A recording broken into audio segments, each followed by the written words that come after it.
Hello दोस्तों, स्वागत करते हैं अपने YouTube चैनल शाश्वत में। मैं मनोज सर आज आपके लिए एक बेहतरीन टॉपिक लेकर आया हूं जो कि परीक्षा की दृष्टि से बहुत ही इम्पोर्टेंट है। आज हम पढ़ेंगे, बात करेंगे, चर्चा करेंगे किसके बारे में? समास के बारे में। आज का जो टॉपिक है दोस्तों, समास। समास किसे कहते हैं और समास का अर्थ क्या होता है और समास कैसे होता है, समास के प्रकार कैसे होते हैं, आज हम इसके बारे में चर्चा करेंगे। यदि आप हमारे इस चैनल पर नए हैं दोस्तों तो चैनल को एक बार सब्सक्राइब कर लें और घंटी को प्रेस कर लें। चलिए दोस्तों, देर न करते हुए स्टार्ट करते हैं आज की वीडियो। समास। समास जैसा कि आप देख पा रहे हैं दोस्तों, समास से हर परीक्षा में प्रश्न पूछे जाते हैं। तो समास का अगर आपसे पूछा जाए कि समास का जो विलोम क्या होता है, सबसे पहले एक प्रश्न तो यही बन जाता है कि विलोम। तो समास का जो विलोम होता है वो आपका दोस्तों व्यास होता है। क्या होता है? व्यास होता है। तो याद रखिएगा कि समास का जो विलोम होगा वो क्या होगा? व्यास होता है। और समास की बात अगर किया जाए तो इसे अगर हम तोड़ देते हैं समास का, तो समास होते किसे हैं? सम, उपसर्ग लग जाता है इसमें, सम प्लस आस। सम प्लस आस, यानी सम प्लस आस से मिलकर क्या बना है? समास। सम मीन्स होता है अच्छी तरह से, सम मीन्स होता है अच्छी तरह, सम मीन्स अच्छी तरह। और आस मीन्स होता है दोस्तों बैठाना। आस मीन्स क्या होता है? बैठाना। अर्थात शब्दों को अच्छी तरह बैठाना, ये क्या कहलाता है? समास कहलाता है। शब्दों को, दो शब्दों को अच्छी तरह बैठाना, ये क्या कहलाता है? समास कहलाता है। चलिए पढ़ते हैं समास की परिभाषा किसे कहते हैं। समास की बात अगर किया जाए तो दो शब्दों के मेल से बनने वाले शब्द को, एक नए शब्द को हम क्या कहते हैं? समास कहते हैं। जैसा कि आपने उसमें पढ़ा, संधि में आपने पढ़ा कि संधि की बात अगर किया जाए तो संधि में आपने पढ़ा कि दो वर्णों के मेल से जो विकार उत्पन्न होता है, वर्ण उसमें था।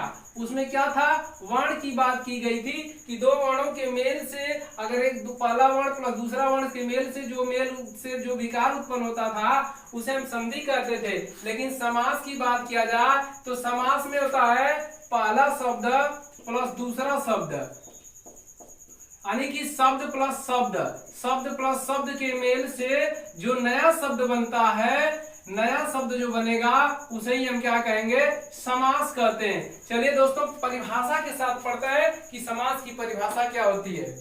तो बढ़ते हैं समास की परिभाषा। समास की परिभाषा, समास की परिभाषा क्या होती है दोस्तों? तो जैसा कि आपने देखा, समास जो होता है दो शब्दों के मेल को ही हम क्या कहते हैं? समास कहते हैं। चलिए परिभाषा पढ़ते हैं। जब दो या दो से अधिक, दो या दो से अधिक शब्दों के मेल से जो नया शब्द बनता है,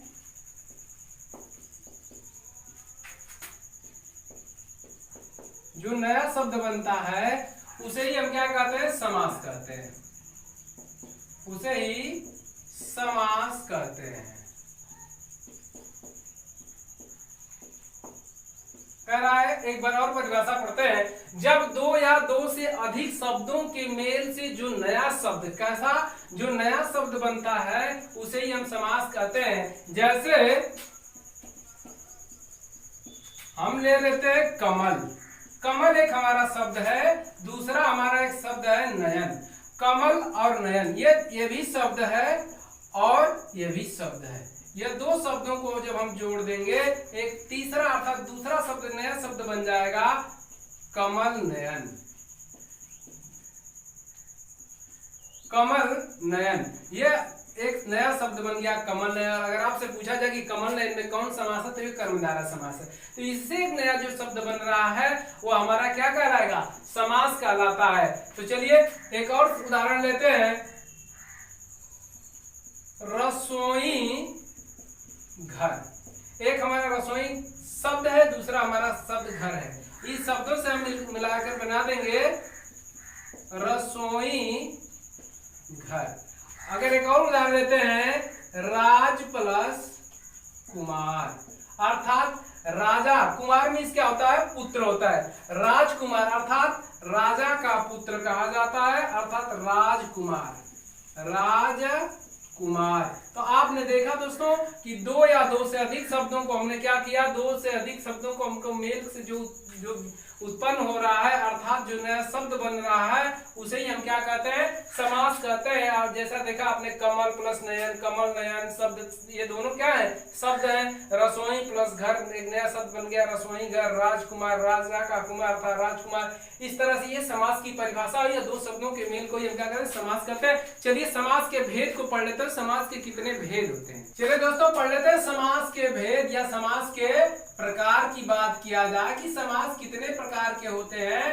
तो समास जो होते हैं वो 6 प्रकार के होते हैं। समास कितने प्रकार के होते हैं, 6 प्रकार। लेकिन यही एक प्रश्न बन जाता है दोस्तों कि समास मूल रूप से कितने प्रकार के होते हैं। अगर आपसे समास पूछा जाए मूल रूप से समास के कितने भेद होते हैं, तो ये 4 होते हैं। और आइए उसे हम पढ़ते हैं। लेकिन आपसे यह नहीं पूछा जाता, आपसे अक्सर जब भी पूछा जाएगा कि समास के भेद या समास के प्रकार, तो आप 6 प्रकार के ही बताइए।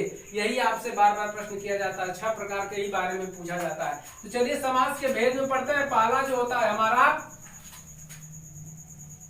पहला जो समास होता है वो हमारा होता है अव्ययी भाव समास। अव्ययी भाव समास। दूसरा जो होता है वह तत्पुरुष समास।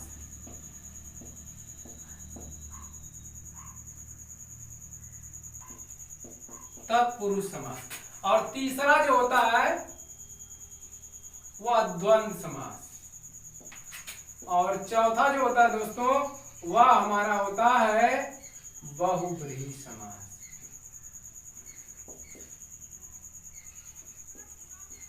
बहुब्रीहि समास। तो इस तरह से दोस्तों अगर मूल रूप से अगर समास की बात किया जाए तो ये मूल रूप से समास 4 प्रकार के होते हैं, अव्ययी भाव समास, तत्पुरुष समास, द्वंद्व समास और बहुब्रीहि समास। लेकिन आपसे जब भी पूछा जाए कि समास के भेद कितने होते हैं, ये प्रकार पूछा जाए, तो 6 प्रकार ही बताइएगा। ये तत्पुरुष समास के जो 2 भेद किए जाते हैं, इसमें जैसे कि ये पहला आपका आता है द्विगु समास। द्विगु समास। और ये जो होता है कर्मधारय समास। कर्मधारय समास। इस तरह से दोस्तों ये चौथा, ये पांचवा और ये छठवां, ये 6 प्रकार के समास होते हैं। समास के भेद की बात किया जाए तो अव्ययीभाव समास, तत्पुरुष समास, द्वंद्व समास, बहुब्रीहि समास, द्विगु समास और कर्मधारय समास। इस तरह से समास के 6 भेद किए गए हैं। अगर हम बात करें कि अव्ययीभाव समास किसे कहते हैं, अव्ययीभाव में प्रथम पद की प्रधानता होती है। इसमें याद रखिए दोस्तों, इसमें 2 बात पहले होती है कि समास में 2 शब्द होते हैं।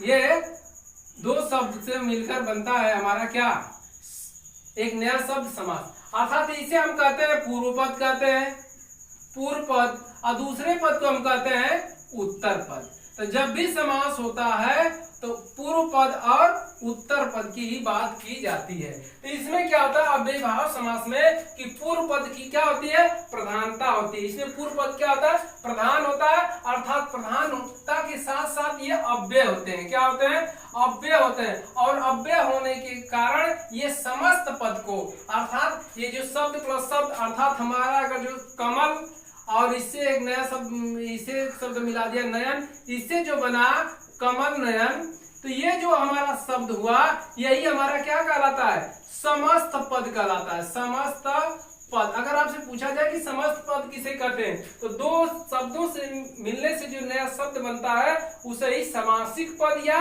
समस्त पद, इसे हम समासिक पद भी कहते हैं। समासिक पद, इसे समासिक पद कहते हैं या समस्त पद कहते हैं। तो अव्यय, इसमें पहला पद क्या होता है, अव्यय होता है, और पूरे पद को क्या बना देता है, ये अव्ययी बना देता है, अर्थात अव्यय हो जाता है, इसलिए अव्ययीभाव समास होता है। इसमें पहले पद की प्रधानता होती है, जैसे प्रतिदिन। प्रतिदिन। तो प्रति में आप ये देख रहे हैं कि पहला एक उपसर्ग भी होता है, इसमें पहला पद क्या होता है, अक्सर उपसर्ग आता है। उपसर्ग, उपसर्ग उसे कहते हैं जिसे व्यय न किया जाए, उसे ही हम क्या कहते हैं, उपसर्ग कहते हैं। अर्थात पहले शब्द से पहले जुड़ करके जो वाक्य शब्द में आते हैं उसे ही क्या कहते हैं, उपसर्ग कहते हैं। तो उपसर्ग प्रतिदिन, तो प्रतिदिन कैसा है, यह प्रति जो है उपसर्ग लगने के कारण पूरे पद को क्या बना दिया, पूरे पद समस्त पद को अव्यय बना देता है, इसलिए अव्यय भाव समास होगा। उपसर्ग हो गया, यथाशक्ति हो गया, यथाशक्ति। यथाशक्ति में आप देख रहे हैं जो यथा है यह हमारा क्या है, अव्यय है, अर्थात उपसर्ग है, इसके कारण यह क्या बना देगा, पूरे पद को अव्यय बना देगा। आजन्म, आजन्म, आजन्म में आ जो है हमारा उपसर्ग है, आ उपसर्ग होने के कारण पूरे पद को अव्यय बना देगा। ये आपका निडर है, निडर, निडर में आपका नी उपसर्ग है। अर्थात बहुत सारे इसके उदाहरण है अव्यय भाव समास के। तो अव्यय भाव समास पकड़ने का मात्र एक ही तरीका है कि इसमें पहला पद अव्यय होता है, पूरे पद को क्या बना देता है, अव्यय बना देता है, और इसमें पहले क्या होता है, उपसर्ग होता है। चलिए बात करते हैं दोस्तों तत्पुरुष समास। तत्पुरुष समास के उत्तर पद की प्रधानता होती है। इसमें क्या होता है, उत्तर पद की प्रधानता होती है, उत्तर पद, उत्तर पद की प्रधानता होती है। और विभक्तियों का क्या होता है, विभक्तियों का लोप होता है, विभक्तियों का लोप होता है। अगर इसमें विभक्तियों का जिसमें लोप हो वो हमारा क्या कहलाता है, तत्पुरुष समास कहलाता है। इससे तत्पुरुष समास का पूर्व पद नहीं उत्तर पद की प्रधानता व्यक्त होती है। और इसमें इसके दो भेद हैं, द्विगु समास और कर्मधारय समास। तो हम पहले तत्पुरुष के बारे में थोड़ा चर्चा कर लें कि तत्पुरुष समास आखिर कैसे। जैसे आप देख रहे हैं राजकुमार, राजकुमार, अगर राजकुमार हम लिखते हैं तो राजकुमार का मतलब है राजा का कुमार, राजा का कुमार, अर्थात कुमार मीन्स होता है पुत्र, कुमार मीन्स क्या होता है, पुत्र होता है, राजा का पुत्र। अर्थात इसमें किसकी बात क्या रहा है, राजा की बात नहीं कर रहा, राजा के पुत्र की प्रधानता व्यक्त हो रही है, इसलिए यहाँ पे तत्पुरुष समास होगा। और एक बात और देखिए दोस्तों, इसमें क्या होता है कि तत्पुरुष समास में विभक्तियों का लोप होता है। ये देखिए का, राजकुमार, राजकुमार यानी राजा का कुमार, तो का विभक्ति का इसमें क्या हो जाता है, लोप हो जाता है। और इसी तरह से एक और उदाहरण लेते हैं, रसोई घर। तो रसोई घर अगर कहने से क्या मतलब है, रसोई के लिए घर, रसोई के लिए घर, तो इसमें विभक्ति का क्या, रसोई के लिए घर, अर्थात इसमें भी विभक्ति क्या हो जाती है, लोप हो जाता है।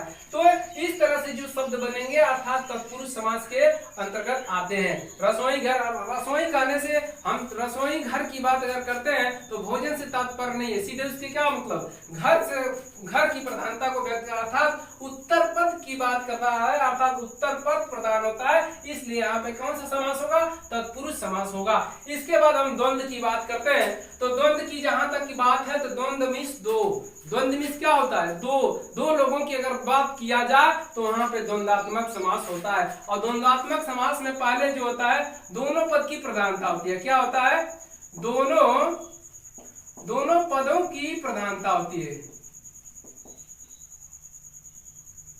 दोनों पदों की प्रधानता होती है। इसमें दोनों पद क्या होते हैं, प्रधान होते हैं। अर्थात जैसे अगर उदाहरण लिया जाए तो जैसे अगर उदाहरण हम लेते हैं, इसमें माता पिता, माता और पिता, माता और पिता। और एक चीज और, इसमें जो है दोस्तों योजक चिन्ह भी छिपा रहता है। और इसमें स्त्रीलिंग, स्त्रीलिंग शब्द पहले आता है, स्त्रीलिंग शब्द क्या आता है, पहले आता है। जैसे माता पिता, राजा, रात दिन, रात दिन, इस तरह के जो शब्द होंगे वो द्वंद्व समास के अंदर, द्वंद्व मीन्स दो, हमेशा दो की बात अगर कही जाए तो वहां पे द्वंद्व समास होता है। अब बात करते हैं बहुब्रीहि समास। तो बहुब्रीहि समास की बात जहां तक की जाती है दोस्तों, बहुब्रीहि अर्थात इसमें दोनों पद अप्रधान होते हैं। क्या होता है, अप्रधान होते हैं। दोनों पद कैसे होते हैं, अप्रधान होते हैं, अर्थात किसी तीसरे पद की प्रधानता, किसी तीसरे पद की प्रधानता को व्यक्त करता जो हो उसे हम क्या कहते हैं, बहुब्रीहि समास कहते हैं। जैसे दशानन, दशानन, तो दशानन अर्थात 10 मुख वाले, अर्थात रावण की बात की जाती है तो वहां बहुब्रीहि समास होगा। इसके बाद हम कहें पीतांबर, पीला वस्त्र धारण करने, अर्थात तीसरे पद की प्रधानता को व्यक्त करता है, तीसरे अर्थ को व्यक्त करता है, तो वहां पे बहुब्रीहि समास होगा। पीताम्बर अर्थात पीला वस्त्र धारण, पीला वस्त्र कौन धारण करता है, अर्थात श्री कृष्ण की बात करता है, कृष्ण की, इसलिए यहाँ पे हम बहुब्रीहि समास कहेंगे। और है चक्रपाणी, चक्रपाणी, बहुत ऐसे सारे के सारे बहुत ऐसे शब्द हैं जो बहुब्रीहि समास के हैं, अर्थात जितने भी यौगिक शब्द होंगे, योग रूढ़ शब्द होंगे, वे सभी के सभी आपके बहुब्रीहि समास के अंतर्गत आते हैं। अब बात आ गई दो और कि एक द्विगु समास की बात करते हैं और दूसरा कर्मधारय की बात करते हैं। कर्मधारय तो द्विगु में क्या होता है कि इसमें पहला पद जो होता है संख्यावाची होता है, पहला पद संख्यावाची होता है, दूसरा पद विशेषण होता है। यहाँ पे हम द्विगु समास करते हैं, जैसे चौराहा, चौराहा, चौ मीन्स चार, रा मीन्स रा, चार राहों के मेल को हम क्या कहते हैं, द्विगु समास कहते हैं। अर्थात यहाँ पे चौराहा में समाहार द्वंद्व हो रहा है। इसी तरह से त्रिभुज, त्रिभुज, तीन भुजाओं वाले अर्थात तीन आकृति से घिरे हुए को हम क्या कहते हैं, त्रिभुज कहते हैं। इस तरह से चौराहा हो गया, त्रिभुज हो गया, बहुत इसके उदाहरण है, तो ये आपके द्विगु समास होंगे। कर्मधारय की बात करते हैं तो कर्मधारय समास में क्या होता है कि कर्मधारय समास में पहला पद जो होता है विशेषण होता है और दूसरा पद आपका विशेष्य होता है। अर्थात उपमेय और उपमान, पहले उपमेय आएगा बाद में उपमान आएगा, तो वहां पे कर्मधारय समास होगा। इसमें पहला पद विशेषण होता है, दूसरा विशेष्य होता है। पहला पद अगर विशेष्य होगा तो दूसरा भी आपका विशेष्य होगा। अगर पहला विशेषण होगा और दूसरा भी क्या हो सकता है, विशेषण होता है। इस तरह से, और पहला विशेषण हो जाए और दूसरा क्या हो जाए, विशेष्य हो जाए। तो इस तरह से ये चार सूत्र है इसके कर्मधारय समास के। तो दोस्तों हम कर्मधारय समास, द्विगु समास, बहुब्रीहि समास और द्विगु समास और तत्पुरुष और अव्ययभाव का हमने क्या किया, ये शॉर्टकट, अर्थात इसे शॉर्टकट में हमने आपको पढ़ाया। इसका विस्तार जो है हम अगली वीडियो में, नेक्स्ट वीडियो में करेंगे। वीडियो कैसी लगी लाइक और कमेंट करके दोस्तों हमें जरूर से जरूर बताएं कि आज की वीडियो आपको कैसी लगी। और समास आपको मैं कन्फर्म यह दावा करता हूं कि 101% में अगर समास आपको पढ़ा दूं तो यहाँ से आपका समास गलत हो ही नहीं सकता है। तो मिलते हैं दोस्तों नेक्स्ट वीडियो में। वीडियो देखने के लिए धन्यवाद। एक समास, नए समास अर्थात समास के साथ अव्ययभाव और तत्पुरुष अर्थात द्वंद्व और बहुब्रीहि का विस्तार के साथ मिलेंगे दोस्तों। तब तक के लिए नमस्कार, धन्यवाद।